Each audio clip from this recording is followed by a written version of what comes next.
আসসালামু আলাইকুম। আগামী 6 তারিখ থেকে মাঠে গড়াচ্ছে বাংলাদেশ ভারতের মধ্যকার টি-20 সিরিজ।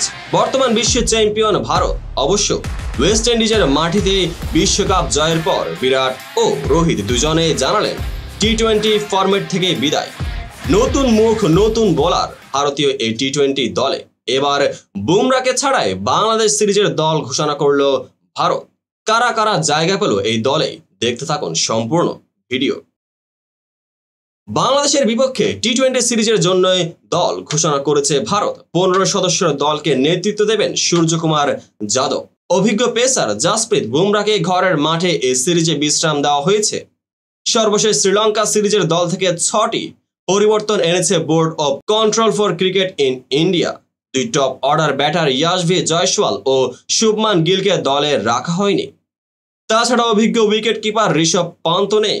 বোলিংয়ে বেশ কিছু পরিবর্তন এনেছে ভারত।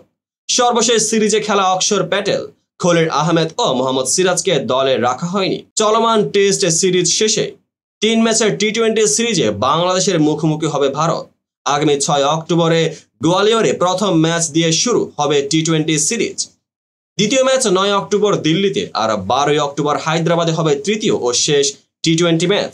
এক নজরে চলুন দেখে নেওয়া যাক ভারতের টি-20 ঘোষিত দল। সূর্যকুমার যাদব অধিনায়ক, অভিষেক শর্মা, সঞ্জু স্যামসন, রিঙ্কু সিং, হার্দিক পান্ডিয়া, রিয়ান পরাগ, নীতিশ কুমার রেড্ডি, শিবম দুবে, ওয়াশিংটন সুন্দর, রবি বিষ্ণয়, বরুণ চক্রবর্তী, জিতেশ শর্মা, আশিদীপ সিং, হর্ষিত রানা ও মায়াঙ্ক যাদব। তো বন্ধুরা, এই ঘোষিত স্কোয়াডটি আপনাদের কার কেমন লেগেছে অবশ্যই কমেন্ট বক্সে জানাতে ভুলবেন না। দেখা হবে পরবর্তী আপডেটেড ভিডিওতে।